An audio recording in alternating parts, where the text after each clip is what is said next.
हम हमारी बिरादरी में ही शादी करते हैं। अगर किसी ने हमारी बिरादरी से बाहर शादी की तो हम उसे बिरादरी से बाहर कर देंगे। वल्लाही ये दौरे जहालत की बातें हैं। इस्लाम में कास्ट सिस्टम है ही नहीं।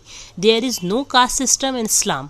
इस्लाम में कोई नस्ली, ख़ानदानी, ज़ाती और समाजी तअस्सुब नहीं है। All Muslims are equal. कुरान में तो ये तालीम दी गई है कि सब मोमिन आपस में भाई भाई हैं। देखिए, रिश्ता करते वक्त ये देखिए कि ये एक मोमिन है और ये एक मोमिना है, बस खलास। बाकी वो दुनिया के किसी भी कोने से हो, किसी भी बिरादरी से हो, किसी भी ख़ानदान से हो, किसी भी ज़ात से हो, कोई फ़र्क नहीं पड़ता। लड़का मोमिन है, लड़की मोमिना है, दैट्स इट। उनका निकाह कर दीजिए। फिर नो मैटर कि वो मोमिन लड़का अफ्रीका का हो या जापान का या फ़िलीपींस हो या चाइनीज़ हो, अगर वो एक ईमान वाला हो तो बस फिर एक मोमिना का निकाह उससे जायज़ है। आप ये मत देखें कि वो अंसारी है, शेख है, मलिक है, नायक है, चौधरी है, देशमुख है, पटेल है, पठान है, खान है या कोई और। आपके लिए उसका मोमिन होना ज़रूरी होना चाहिए। बाकी बातें मैटर नहीं करती। अल्लाह लोगों को उनके ख़ानदान, बिरादरी और सरनेम वगैरह से नहीं तोलेगा, बल्कि ईमान की बेस पे तोलेगा, है ना। असल में हमारे तरफ ज़्यादा सैयद, खान, शेख बहुत चलता है। बाकी को तो बिल्कुल हम गिनते ही नहीं। मतलब बाकी हमारे लिए बिल्कुल हकीर होते हैं और हम समझते हैं हम बहुत आला ख़ानदान, आला बिरादरी के लोग हैं।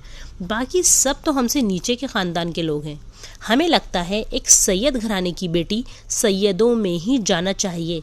तो देखिए, ये बिल्कुल एक ईमान वाले की सोच नहीं हो सकती। ये एक नहायत ही गलत सोच है, नहायत ही गलत कंसेप्ट है।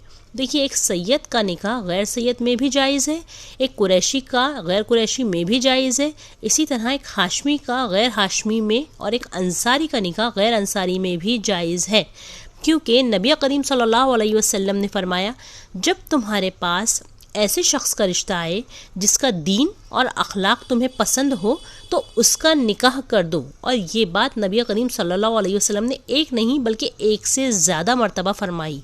अब बताइए, हदीस में कहाँ लिखा है कि किसी गैर सैयद का रिश्ता आए तो निकाह मत करना, या बिरादरी या ख़ानदान से बाहर का रिश्ता आए तो निकाह मत करना।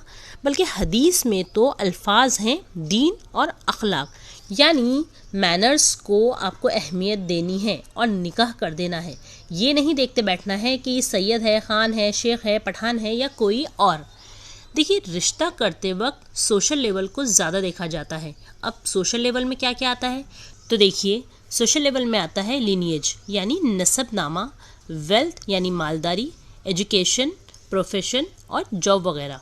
बट अगर जिस इंसान का रिश्ता आए और वो एक नेक और दीनदार हो, एक बहुत अच्छे कैरेक्टर का मालिक हो, तो फिर नो मैटर कि उसका सोशल लेवल क्या है, क्योंकि ये मालदारी, एजुकेशन, जॉब वगैरह ये सब सपोर्टिंग एलिमेंट्स हैं। इसके बेस पर आप किसी को भी जज नहीं कर सकते, क्योंकि नबी करीम सल्लल्लाहु अलैहि वसल्लम का फरमान है कि किसी अरबी को अजमी यानी गैर अरबी पर कोई फजीलत नहीं है, और ना ही किसी अजमी को अरबी पर कोई फजीलत हासिल है, और ना किसी सफ़ेद रंग वाले को किसी सियाह रंग वाले पर, और ना किसी सियाह रंग वाले को सफ़ेद रंग वाले पर कोई फजीलत हासिल है, मगर तकवा और परहेजगारी के साथ। सब लोग आदम की औलाद हैं और आदम मिट्टी से पैदा हुए हैं। देखिए, यहाँ एकदम क्लियर कर दिया गया है कि किसी को किसी पर कोई फजीलत नहीं है। असल चीज़ है दीनदारी। इसलिए आज से ही इस कास्ट सिस्टम जैसी गलत फहमी और गलत सोच से बाहर आ जाएं, वरना कितनी ही बेटियां ऐसी हैं जो सिर्फ बिरादरी के नाम पर घर बैठी हैं और वालिदैन सिर्फ और सिर्फ अल्लाह के गुस्से और गज़ब को दावत दे रहे हैं। फिर जब वो गलत कदम उठाने पर मजबूर हो जाती है तो उसी को कसूरवार माना जाता है, जबकि असल वजह तो आप हो जो बिरादरी और ख़ानदान में ही निकाह करने को सही समझते हो। सीरियसली, ये एक ताअस्सुबी सोच है जिसका बदलना बहुत बहुत ज़रूरी है। इसलिए पेरेंट्स को चाहिए कि अगर किसी नेक, दीनदार, क्वालिफाइड और सूटेबल बंदे का रिश्ता आपकी बेटी के लिए आता है, भले वो आपकी बिरादरी या ख़ानदान का ना हो, बट अगर उसका अखलाक और दीन बेहतर है तो फ़ौरन अपनी बच्ची का निकाह ऐसे बंदे से कर दो, फिर वो दुनिया के किसी भी मुल्क से ताल्लुक़ रखता हो। वरना हदीस में तो यही आता है कि नेक दीनदार का रिश्ता बिला वजह ठुकराने पर, रिजेक्ट करने पर ज़मीन में फसाद पैदा होगा और बिला वजह आप गुनाह में पड़ोगे। इसलिए वालिदैन बिला वजह नेक रिश्तों को ठुकराने से बाज आ जाएं और जितनी जल्दी पॉसिबल हो सके अपने बच्चों की निकाह करवा दें ताकि वो गुनाह से बच सकें।